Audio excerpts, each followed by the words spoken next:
illustration many other times before, but it is so powerful that I would like to do it once again. It's a very simple illustration, but it goes to show something that is sometimes almost too hard to understand and to appreciate. When Jesus speaks to the Father in the apostolic prayer in John chapter 17, and he speaks to the Father about his disciples, and this is what he says. He says, I do not pray for these alone, but also for those who will believe in me through their word. So in other words, he's talking about you, he's talking about me. That they all may be one, as you, Father, are in me and I in you, that they also may be one in us, that the world may believe that you sent me. And the glory which you gave me, I've given them, that they may be one, just as we are one. And now he repeats the concept again, because it's so hard to grasp, to understand. And he says, I in them, you in me, that they may be made perfect in one in us, and that the world may know that you have sent me, and you have loved them as you have loved me. Right, now, the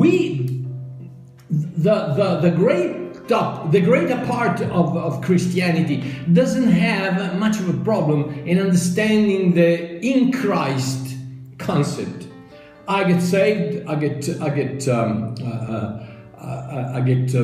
born again, born of the Spirit, born from above, and God places me, takes me out of Adam and places me in Christ.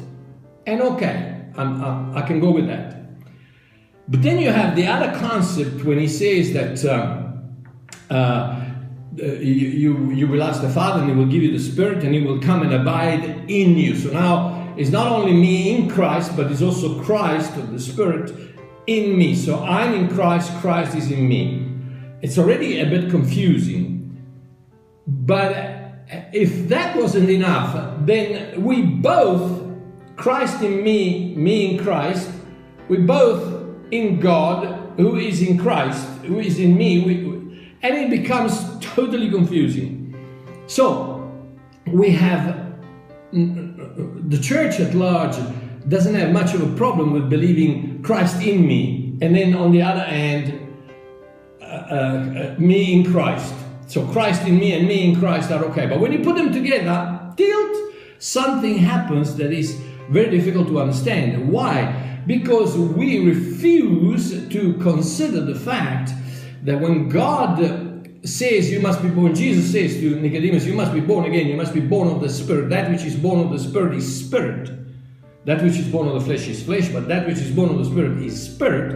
In other words, you are born again from above, and you are born of the Spirit. Your new nature, your new creature, you are not of flesh anymore. You are a spiritual being made of the same Spirit of Christ, because you are born of Christ. You are born of God. Okay? So that is where the problem comes, because we tend to lean upon the fact that yes, we are a new creature, but we're not really a new creature. And I want to give you this illustration to try and clarify that once and for all. Okay. Now this is Christ, okay? This big vase here is Christ, filled with the Spirit. It's filled with the Spirit of God, filled with the Spirit of Christ, okay? This water. Okay, now this is the traditional way of understanding the new birth. God takes me out of Adam and he places me in Christ, okay? So I'm in Christ. It's fine, it's great, it's fantastic. I'm in Christ. Christ surrounds me, I'm in Christ. But the problem is this, that should anything happen to my behavior, to my conduct, to my ability to stay in Christ through my sanctification, my holiness, in other words, should I start sinning and messing up my life, what happens? God reaches in Christ and he takes me out. Why? Because I'm identifiable, I'm in Christ, and so therefore said I'm in Christ, I can be taken out of Christ. Or in other words, I can lose my salvation. This is the concept, this is a traditional concept. You're in Christ, yes, but if you don't behave properly, God changes his mind and you're not in Christ anymore. Now let me show you this. Now I don't have something of a different matter. Like we said, that which is born of the Spirit is spirit. But I have the same matter. Now, I get born again, I get saved, I get sanctified, I get purified, I get forgiven, and I get put in Christ. Now I'm in Christ, and Christ is in me, and we are in God, and now I challenge you to take me out of Christ. And that is the beauty of the liberating thought.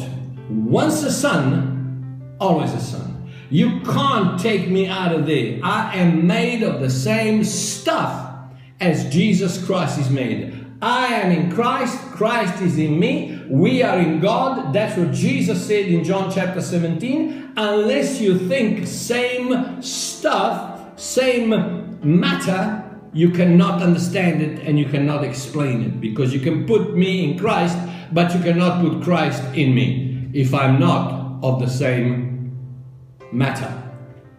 And so, the statement is very simple. If you're a son, you will always be a son.